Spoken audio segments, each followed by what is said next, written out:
अपने पसंदीदा शो के फुल एपिसोड देखने के लिए अभी डाउनलोड करें दंगल प्ले ऐप।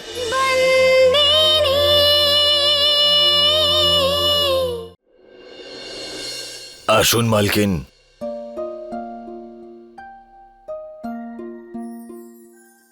মালকিন, এই হলো হিদি। 3:40 করে আছে।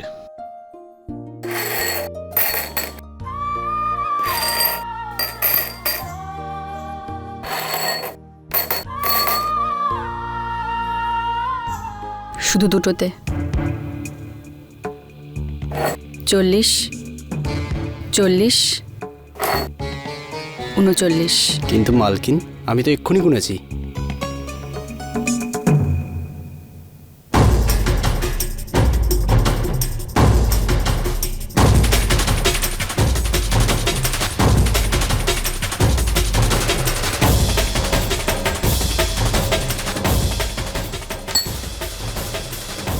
এটা নকল।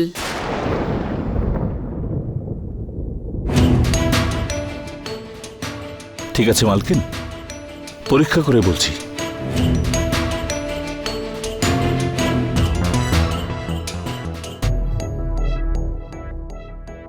হ্যাঁ মালকিন, এগুলো নকল।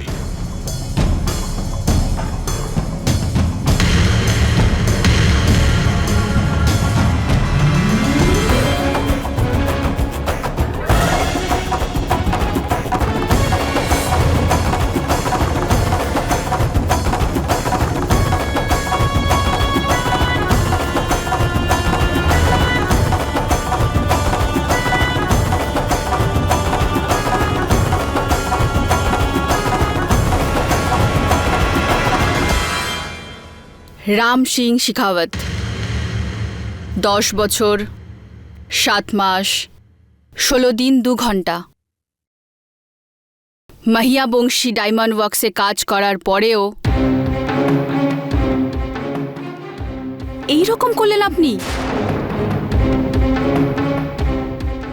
আপনার বড় ছেলে লক্ষণ, ছোট মেয়ে কোমল, দুজনেই পড়াশোনা করছে। 3 বছর ধরে আপনি আপনার বাচ্চাদের ফিস টাইম মতো পৌঁছে দিচ্ছেন, কারণ 3 বছর আগে আপনার মাইনেটা বাড়িয়ে দেওয়া হয়েছিল। আপনার স্ত্রীর ডায়াবেটিস আছে। মালকিন, আপনি এসব কি করে জানলেন?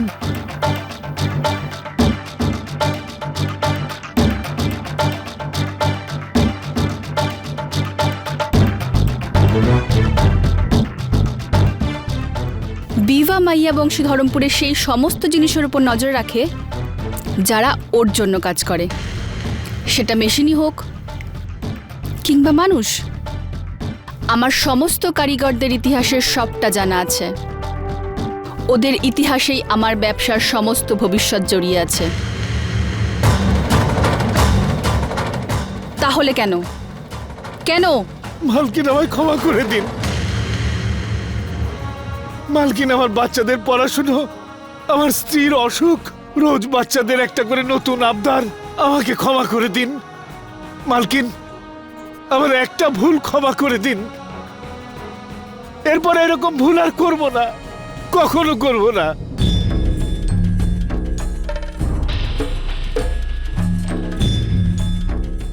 ভয় পাবেন না, আপনার 2টো বাচ্চার পড়াশোনার খরচা আমি দেব। আপনার স্ত্রীর চিকিৎসার খরচাও আমিই দেব। এমনকি আপনার জন্য একটা নতুন বাড়িও বানিয়ে দেব। মালকিন, আমার পুরো কথা এখনো শেষ হয়নি। চুরি করা ভুল নয়, অন্যায় হয়। ভুলের ক্ষমা হয় আর অন্যায়ের শাস্তি। আর আপনার এটাই শাস্তি, আপনি কালকে সূর্য ওঠার সাথে সাথেই আপনি ধরমপুর ছেড়ে চলে যাবেন। তোর শাস্তি হলো আজ এটা যে সূর্য ওঠার আগে আগে তোকে ধর্মপুর ছেড়ে চলে যেতে হবে। আপনার পুরো পরিবার এখানেই থাকবে, ধর্মপুরে। কিন্তু আপনি ধরমপুরে আর কোনোদিনও ফিরে আসবেন না। তোর গোটা পরিবার এখানেই থাকবে ধর্মপুরে, কিন্তু তুই কোনোদিন এই ধর্মপুরে ফিরে আসবি না। আমার সব থেকে বড় দুর্বলতা হলো আমার কাজ। আর আমি জানি আপনার সব থেকে বড় দুর্বলতা হলো আপনার পরিবার। সেই জন্যই আপনি আপনার পরিবারের থেকে দূরে থাকবেন, যাতে আজকের পর থেকে আমার কোনো কারিগর এই রকম অন্যায় করতে সাহস না পায়। আমার সব থেকে বড় দুর্বলতা হলো আমার কাজ। বিভা মাইয়া বংশী কোনোদিনও কারো দেনা আর পাওনা নিজের মাথার উপর রাখে না। আপনি আপনার 10 বছরের পরিশ্রম দিয়েছেন, আর আমরা সেটার ফল দিয়ে দিলাম। আপনি যে একটা চুরি করেছেন সেটার জন্য এটাই শাস্তি।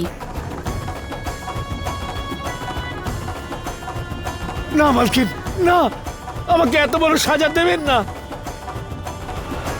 আমার স্ত্রী আর বাচ্চাদের কাছ থেকে আলাদা করবেন না।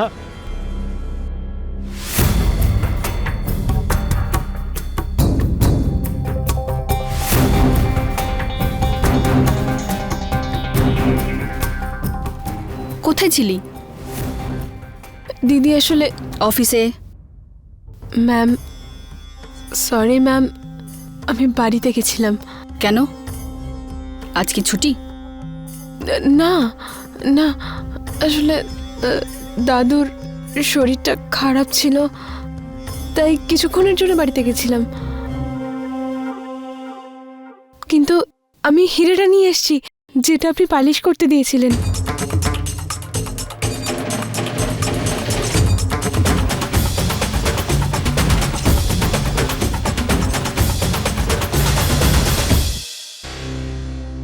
কিন্তু ম্যাম, এর মধ্যে থেকে একটা হিরে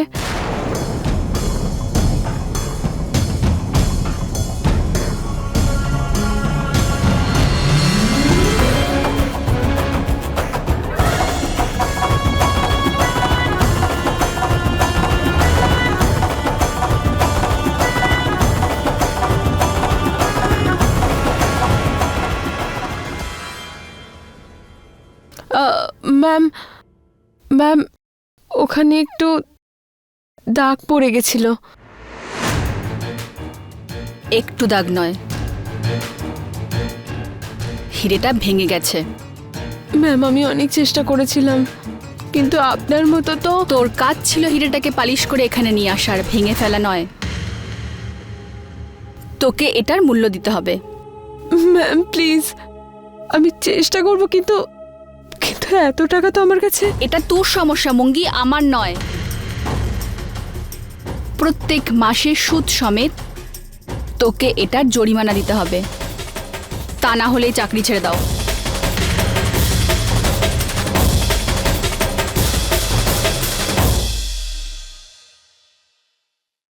চম্পাকলি, চম্পা, সব ব্যবস্থা হয়ে গেছে তো? দেখো বিভার পছন্দ মতো রান্না হবে, কিন্তু যাও গিয়ে একটু দেখো হয়ে গেছে কিনা। এই চম্পাকলি, এদিকে এসে ডালটা বানিয়ে যা, তারপরে ওদিকের কাজ করবি।